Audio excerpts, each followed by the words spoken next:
Et si on parlait du recyclage chimique des plastiques?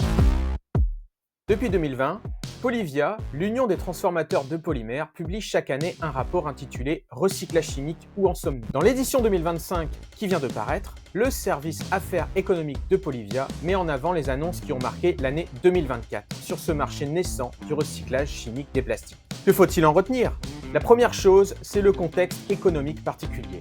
L'année 2024 a été marquée par une crise mondiale concernant le secteur de la pétrochimie avec un ralentissement de la demande. Ce ralentissement a des conséquences sur les investissements dans le recyclage chimique et certains projets ont d'ores et déjà été annulés ou repoussés. Cependant, la situation n'est pas aussi mauvaise qu'il n'y paraît. De nombreux démarrages d'usines de recyclage chimique des déchets plastiques ont eu lieu en 2024, comme les années précédentes. On compte désormais une vingtaine d'usines dans le monde, 15 en Europe, 4 en Amérique du Nord et une en Asie. Ces sites représenteraient ainsi une capacité de traitement de 500 000 tonnes par an.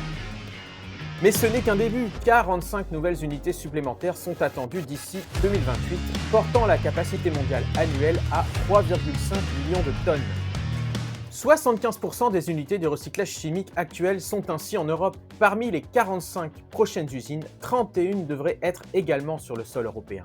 Notre continent a donc vraiment une carte à jouer en matière de recyclage chimique des plastiques. Néanmoins, pour que ces nouvelles usines puissent prospérer, il leur faudra 3 choses essentielles. Un cadre réglementaire clair, spécifique au recyclage chimique.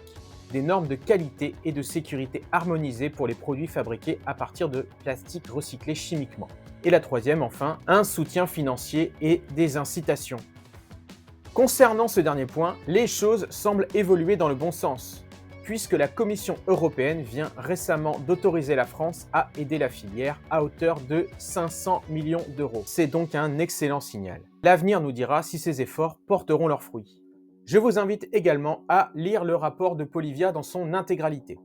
Vous y trouverez l'ensemble des projets recensés dans le monde, classés par pays, avec les parties prenantes, les technologies employées, les matériaux traités, les volumes, etc. Je n'en dirai pas plus et je vous laisse découvrir la suite dans l'article. Comme d'habitude, je vous donne rendez-vous en commentaire.